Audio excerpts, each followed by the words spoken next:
ton avis, est-ce que les gens y ont cru ? Je pense. Je pense que c'est tout à fait probable. Je pense qu'ils croient complètement que dans ma période grunge, j'étais à la fois le fils spirituel de Patrick Sébastien et de Kurt Cobain. J'étais Patrice Cobain même. Voilà. C'est pas mal. Ouais. Est-ce que ça pourrait être une des personnes qu'on pourrait voir d'ailleurs une prochaine fois ? Je peux lui demander de venir. C'est à réfléchir, c'est à réfléchir. En tout cas, Grégoire vient nous voir toutes les semaines. Et c'est déjà pas mal. De façon totalement hebdomadaire, c'est déjà pas mal. Je dirais même c'est peut-être des fois un petit peu trop. C'est peut-être un peu trop. Mais nous faisons avec que ce qu'on a. Aucun animateur qui sait pas parler, un chroniqueur qui voilà. Qui bafouille. Donc on y va. Qu'est-ce qu'on a aujourd'hui ? Aujourd'hui, déjà aujourd'hui, nous sommes le mardi 16 septembre. Alors c'est pas forcément une date importante, mais ça va. On est le 15. Voilà, donc déjà dès le début de la chronique, ça part mal. Voilà. Donc nous sommes le mardi 15 septembre, ça ne change rien sur la suite. Parce que c'est pas forcément une date importante. Le 15 ou le 16 septembre, je me suis renseigné, il n'y a pas grand chose, mais ça va mieux en le disant.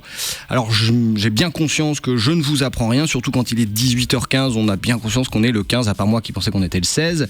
Mais au moins c'est dit et c'est pas la peine de revenir dessus. Alors une fois cette formalité faite, que dire de plus ? Et bien des choses en somme, mais faut faire le tri. Sinon on y passerait trop de temps et sans un tri j'ai bien peur de vous ennuyer. Voilà. Donc et puis le tri c'est un petit peu à la mode en ce moment. Tiens, par exemple pour les migrants, forcément on en revient à ça en ce moment. On sélectionne migrants économiques, réfugiés de guerre. Il y a un flou. On ne sait pas trop qui, quoi, comment, où, quand. Qu'est-ce et qu'est-ce finalement et voilà. Et finalement on revient toujours à ce fameux la France ne peut pas accueillir toute la misère du monde qu'on sort comme ça résume tout. Comme ça, on dit, mais bon. Sort de ce corps. Voilà, la France ne peut pas accueillir toute la misère du monde, on l'entend partout. Alors peut-être, effectivement, je ne sais pas, je ne suis pas spécialiste, je n'ai pas d'avis, mais comme je suis quelqu'un d'équitable, je dirais pour contrebalancer un peu cette pensée dominante, vous connaissez maintenant mon esprit poil à gratter, je vais aller un petit peu chercher tout ça. Et voilà, paf, j'hésite pas. Je proposerais donc également de dire qu'on ne peut pas accueillir toute la richesse du monde. Comme ça, on rétablit un peu la balance. Non, parce que là, on a l'impression qu'il n'y a que la misère qui cherche à s'expatrier. Mais les riches aussi. Alors moi je pense qu'il faut être juste et mesuré, ça se fait très homme politique, soyons justes, raisonnables, mesurés. Donc toute la misère, ça ferait beaucoup certes, mais toute la richesse, ça ferait encore plus. Oui, c'est un peu comme la fameuse blague. Qu'est-ce qui est le plus lourd entre 1 kilo de plume et 1 kilo de plomb, Clémence ? Pareil. Clémence, voilà, parce que en général on dit non, c'est 1 kilo de plomb. Non, t'as raison, c'est pareil. Sauf que ça prend plus ou moins de place. Oui. Si j'étais en physique. Exactement. Voilà. Donc moi, si on me dit qu'est-ce qui fait plus, 1 kilo de misère ou 1 kilo de richesse, je réponds tout de suite à 1 kilo de richesse. 1 kilo de richesse, je me dis que ça fait toujours plus qu'1 kilo de misère, même si forcément c'est un petit peu pareil.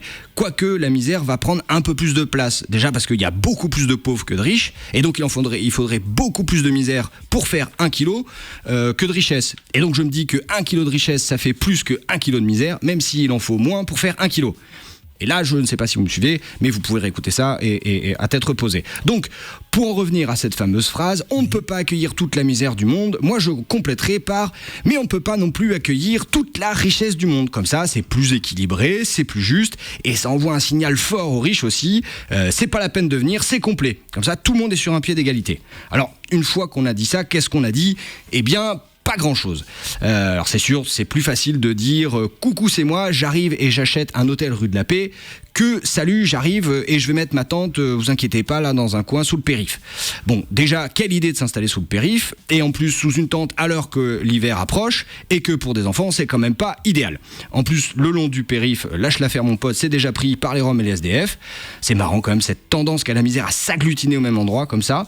Alors c'est sûr qu'un petit hôtel particulier rue de la Paix, c'est moins visible, c'est plus chic, mais quand on y regarde de plus près, c'est pas forcément mieux. C'est vrai. Tout à fait. Je sais pas si c'est vrai, mais voilà. On n'a pas d'idée. J'ai une tente, j'ai un périph', mais j'ai pas d'hôtel particulier. Ça me serait peut-être tardé. Je vous le souhaite, Guillaume. Peut-être qu'un jour nous ferons fortune, qui sait. Mais nous ferons fortune. Tout à fait, montons un boys band. Et oui. Partons chanter des chansons aux quatre coins du monde. Et un jour, j'irai à New York avec toi. Pour l'instant, c'est Andy Grammer, mais on va rester la tête haute. Keep your head up. Jeu de mots anglais, tout ça. Allez, qu'il est fort. I've been waiting